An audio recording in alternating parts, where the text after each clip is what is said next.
1-2 double jab. My name is Stuart Nubley. I'm the head coach here. I've been working in schools with young people for the last 25 years or so, helping with young people who probably have what they call anger management problems. So what we tend to find, boxing is a great avenue to get rid of those, because instead of going out and hitting somebody, you could go and punch hell out of a bag and you're fine. What my one worry is, in lots of cases, say you went for funding, you might be 5 groups going for funding and you're all killing each other, instead of like, okay, we'll all work together. Instead of having a 1-pronged attack, you could have a 5-pronged attack.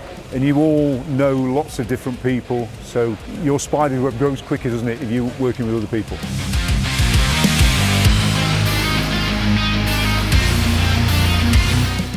It was to work with young people from Coxmore in general.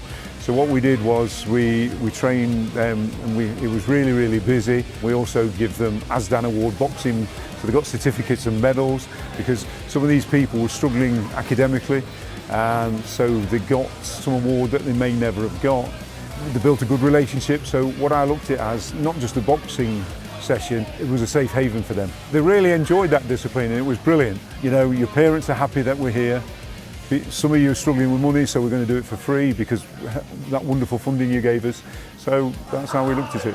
We use TikTok and we use social media, but most of it is word of mouth, which is even better.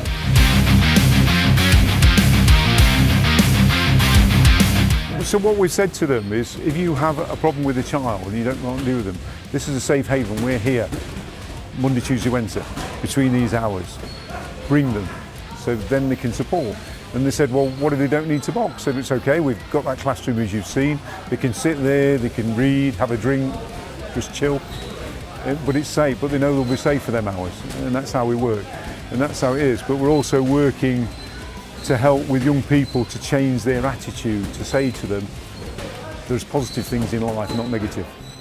That's how we want to be. We're a team sport. You may go out and aren't as good as the others straight away. But in boxing, you can take longer and just develop.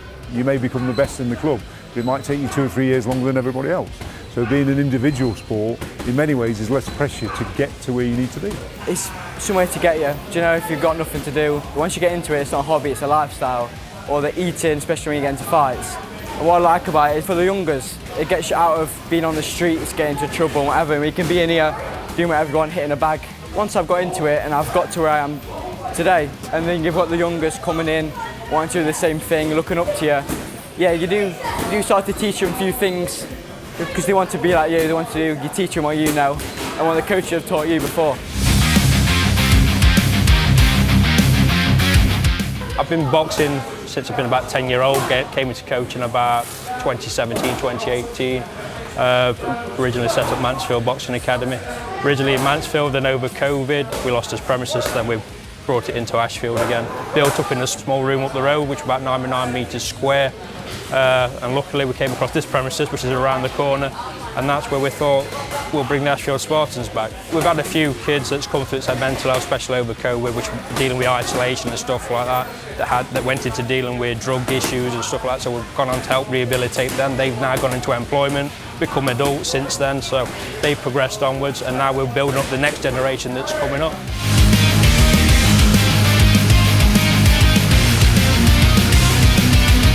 Mainly speak to them how they speak to you, to build up a rapport, get them to like you, get them to realise that they have an understanding with you, that they can come and tell you what they want to tell you, but also not let them feel judged. That's the way to approach them. I mean, half of these lads in here come because they like the coaches.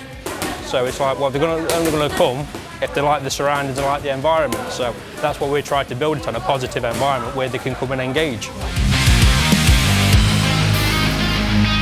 I've pretty much grown up on the streets from a working class family. I've had the troubles, I'm an ex-offender myself. I've come out of prison doing a 4-year stint, then gone into coaching, and basically tried to build up a rapport amongst the community. And they're only going to do that when they see an authentic person in front of you that can grasp, say, well, actually, he's been through all the trials and tribulations I have, and look what he's managed to do. So that's what I'm trying to instill into these. So obviously I've boxed and competed at a young age and gone through all different kinds of trials and tribulations. And these are going through the exact same thing, but boxing is keeping them on the straight and narrow, whereas when boxing got took out of my life, that's where things started going wrong. So having a facility like this in the area and maintaining it and making it sustainable means that they aren't going to have the trials and tribulations that I had when my boxing gym closed.